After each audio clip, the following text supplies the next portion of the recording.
YouTuber ज्योति मल्होत्रा जो कि पाकिस्तान के लिए जासूसी करने के लिए गिरफ्तार हुई थी और उनको 5 दिन की पुलिस हिरासत में लिया गया था।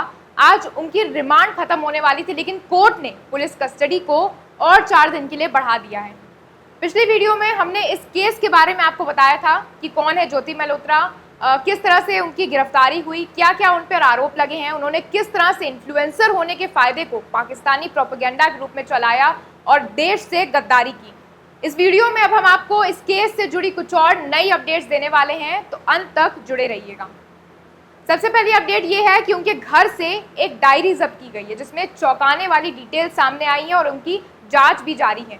हरियाणा के हिसार में मल्होत्रा के घर से बरामद डायरी में निजी नोट्स हैं जिनमें आई लव यू जैसे वाक्यांश और सविता से कहो कि फल लेकर आए, घर का ख्याल रखना, मैं जल्दी वापस आ जाऊंगा जैसे निर्देश शामिल हैं।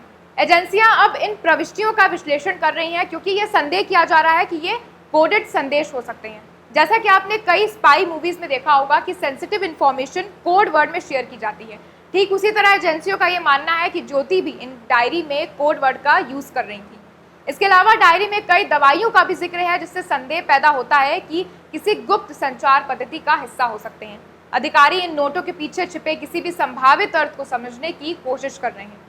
दूसरा अपडेट यह है कि राष्ट्रीय जांच एजेंसी यानी एनआईए अन्य एजेंसियों के साथ मिलकर मल्होत्रा के वित्तीय लेन देन और डिजिटल संचार की गहन जांच भी कर रही है। रिपोर्ट से पता चलता है कि वह गोपनीयता बनाए रखने के लिए टेलीग्राम, व्हाट्सएप और स्नैपचैट जैसे इनक्रिप्टेड मैसेजिंग ऐप का इस्तेमाल करती थी जो कि हैकिंग में नहीं पकड़े जा सकते हैं। अधिकारी अन्य यूट्यूब प्रभावशाली लोगों के साथ भी उसके संबंधों को जांच कर रहे हैं जो पाकिस्तानी खुफिया एजेंसियों के संपर्क में हो सकते हैं। उसके इलेक्ट्रॉनिक उपकरणों के फॉरेंसिक विश्लेषण से उसकी गतिविधियों के बारे में अतिरिक्त जानकारी मिलने की भी उम्मीद है। इसी के साथ हिसार पुलिस ने कल एक प्रेस रिलीज भी जारी की है। हरियाणा पुलिस ने बताया कि आरोपियों के पास से 3 मोबाइल फोन, एक लैपटॉप और कुछ अन्य इलेक्ट्रॉनिक डिवाइस भी जब्त किए गए हैं। साथ ही वीजा सेवाएं देने वाले कुरुक्षेत्र निवासी हरकिरत को भी पूछताछ के लिए बुलाया गया है। पुलिस ने हरकिरत से 2 मोबाइल फोन जब्त किए हैं। हालांकि हरकिरत को अभी तक गिरफ्तार नहीं किया गया है। ज्योति और हरकिरत से बरामद मोबाइल फोन, लैपटॉप और इलेक्ट्रॉनिक डिवाइस को जांच के लिए फॉरेंसिक लैब भेजा गया है जहां जांच जारी है। पुलिस ने यह स्पष्ट किया है कि आरोपी के चारों बैंक खातों की गहन जांच चल रही है। वित्तीय लेन देन के बारे में भी अभी कोई टिप्पणी नहीं की जा सकती। आरोपी कुछ व्यक्तियों के संपर्क में जरूर था क्योंकि वह जानता था कि वह संदिग्ध है।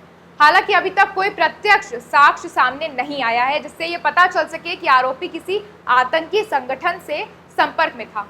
आरोपी के किसी आतंकी घटना में शामिल होने के बारे में अभी तक कोई तथ्य सामने नहीं आए हैं। पुलिस ने बताया कि पूरी जांच हिसार पुलिस कर रही है जबकि कुछ केंद्रीय जांच एजेंसियां समय समय पर आरोपियों से पूछताछ कर रही है।